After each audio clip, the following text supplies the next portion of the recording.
सभी बच्चों ध्यान से सुनो मेरी बात। 2020 में ये कहा गया था कि भारत के पास कम से कम 6 महीने का पेट्रोल और तेल का भंडार होना चाहिए। इतना बड़ा देश होने के कारण अगर किसी वजह से तेल की सप्लाई रुक जाए तो देश को दिक्कत ना हो। जब 2020 में लॉकडाउन लगा था उस समय पेट्रोल और कच्चे तेल की कीमतें काफी सस्ती थीं। उस समय यह मौका था कि भारत अधिक मात्रा में तेल खरीदकर अपने भंडार को भर सकता था, लेकिन उस स्तर पर पर्याप्त सुधार नहीं किया गया। दुनिया में कई देश स्ट्रेटेजिक ऑयल रिजर्व रणनीतिक तेल भंडार बनाकर रखते हैं। इसका मतलब होता है कि जमीन के अंदर बड़े बड़े टैंकों में तेल जमा करके रखा जाता है ताकि युद्ध या संकट के समय उसका उपयोग किया जा सके।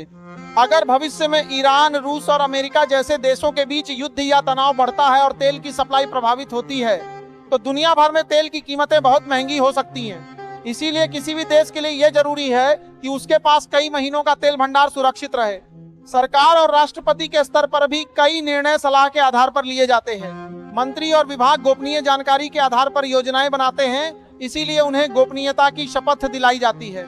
कई बार ऐसा भी होता है कि किसी क्षेत्र में हाईवे, एयरपोर्ट या बड़ा प्रोजेक्ट आने वाला होता है। अगर किसी मंत्री या अधिकारी को पहले से जानकारी हो जाए तो कुछ लोग उस जगह के आसपास जमीन खरीदकर बाद में फायदा उठा सकते हैं। इसीलिए सरकारी पदों पर बैठे लोगों के लिए गोपनीयता और ईमानदारी बहुत जरूरी होती है।